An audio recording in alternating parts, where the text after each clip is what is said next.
सूरज का ग्रेविटेशनल खिंचाव पृथ्वी को अंतरिक्ष में उड़ने से बचाए रखता है। पृथ्वी की ग्रेविटी हमें जमीन पर रोके रखती है। देखने में तो सारी बातें सही लगती हैं, मगर साइंटिस्ट अब ब्रह्मांड में और अंदर तक झांकने लगे हैं और उन्हें पता लग रहा है कि ग्रेविटी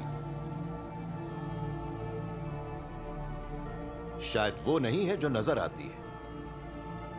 कहीं ऐसा तो नहीं कि देखने में असली लगने वाली ये चीज असली है ही नहीं। हमारे बचपन लड़कपन के दौरान कुछ दिन ऐसे भी होते थे जब हमारे पास कोई काम ही नहीं होता था। तब हम अक्सर कुछ ऐसे खेल खेलते थे जैसे कि पत्थरों से निशानेबाजी करना। ग्रेविटी हमेशा काम करती थी। मैं जो भी चीज गिराता था हमेशा उसके नीचे गिरने की ही उम्मीद करता था।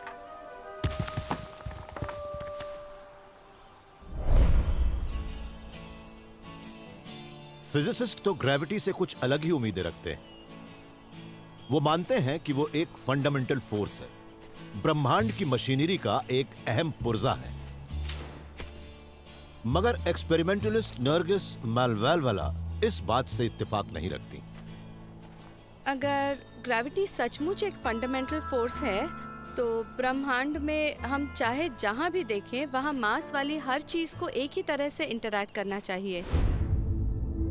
आइजैक न्यूटन ने हमें बताया कि मास वाली हर चीज हर उस चीज को अपनी ओर खींचती है जिसमें मास होता है। उनका मास जितना ज्यादा होगा वो एक दूसरे के उतने ही करीब होती है और ग्रेविटेशनल अट्रैक्शन भी उतना ही ज्यादा होता है। करीब 200 साल बाद एल्बर्ट आइंस्टाइन ने हमें बताया कि ऐसा क्यों होता है। उन्होंने कहा कि स्पेस और टाइम उस फैब्रिक में आपस में जुड़े होते हैं जिसे स्पेस टाइम कहते हैं। आइंस्टाइन मानते थे कि स्पेस टाइम मुड़ सकता है और उससे होने वाला डिस्टॉर्शन ही ग्रेविटी है। मास वाली जो चीजें एक दूसरे की ओर खींचती हैं वो असल में स्पेस टाइम के उसी आर्क पर चलती हैं।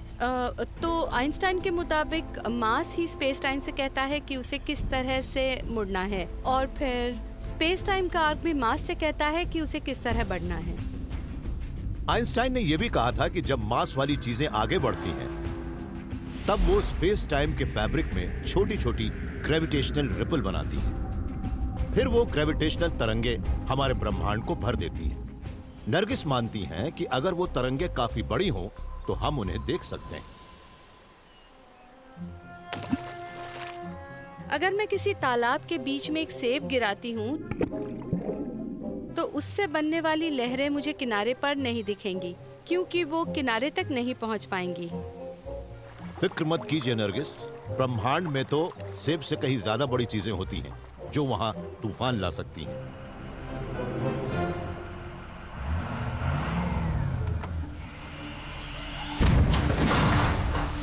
बहुत खूब।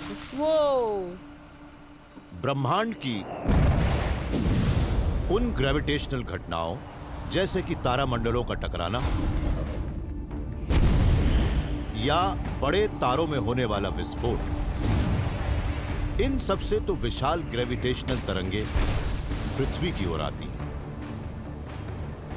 नरगिस ने उनका पता लगाने का एक तरीका ढूंढ लिया है और इस काम में उनके साथ हैं माइकल एंड्री। नरगिस और माइक नेशनल साइंस फाउंडेशन के आज तक के सबसे बड़े एक्सपेरिमेंट का हिस्सा है। उसका नाम है laser interferometer gravitational wave observatory यानी लाइगो।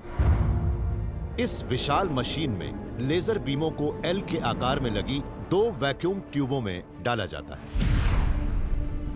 इसकी हर आर्म करीब 4 किलोमीटर लंबी है। लेजर बीमें एक एटम की चौड़ाई के 100 करोड़वें भाग जितनी बारीकी से हर आर्म की लंबाई माप सकती है। अगर ब्रह्मांड में किसी बड़ी घटना से पृथ्वी से 80 लाख करोड़ किलोमीटर दूर भी कोई ग्रेविटेशनल वेव बनती है तो इन ट्यूबों के अंदर के स्पेस में उसकी रिपल बनेगी। लेजर उस बदलाव को देख लेंगे और खतरे की घंटी बजने लगेगी।